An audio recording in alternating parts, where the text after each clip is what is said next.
அடிய மூவிக்கு வந்து உங்களுக்கு வந்து ஒரு ஹிஸ்ட்ரி ரிப்பீட்ஸ்ன்ற மாதிரி உங்களுக்கு ஒரு மெமரிஸ் இருக்கும் அப்படின்னு நினைக்கிறேன். ஏன் அப்படின்னா நீங்கள் முன்னாடி வந்து ஆல்ரெடி ஜிவி அண்ணாவோட நீங்கள் ஒரு ஃபோட்டோ ஒன்று எடுத்திருப்பீங்க. அவர் வந்து ரொம்ப சின்ன வயசாக இருக்கிற மாதிரி, அதே மாதிரி அவரோட நீ சேர்ந்து நீங்கள் ஒர்க் பண்ணி நீங்கள் வந்து அப்போ ஆங்கராக இருந்தீங்க அப்படின்னு நினைக்கிறேன்.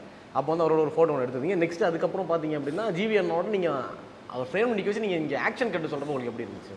அப்போவே அதை பேசியிருக்கோம். அதை விடுங்க, அந்த படம் டிசாஸ்டர் வந்து ஜிவி அம்மா தான் ப்ரொடியூசரு. ஓகே. ஸோ அங்கேருந்து இப்போ ஜிவி வச்சு பண்ணுறோம் அப்படின்றதே ஒரு நல்ல ஃபீல் தானே.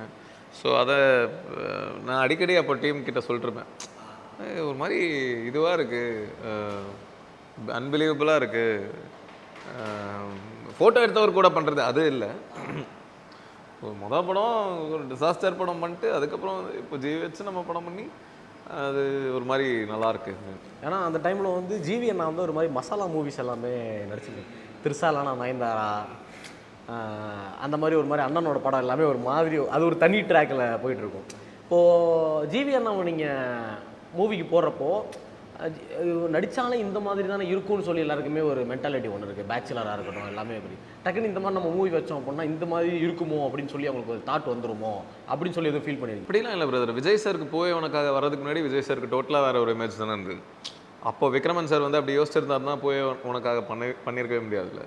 ஸோ அது அந்த படம் என்னவோ அதுதான். அதுக்கு முன்னாடி இருக்கிற இமேஜ் வந்து அந்த படம் ரிலீஸ்க்கு முன்னாடி இருக்குமே தவிர இந்த ஃபஸ்ட்டு ஷோ இந்த ஃபஸ்ட்டு டேக்கு அப்புறம் ஆடியன்ஸ் என்ன பேசுகிறாங்களோ அதுதான் அதோட கோயிங் ஃபார்வர்ட்.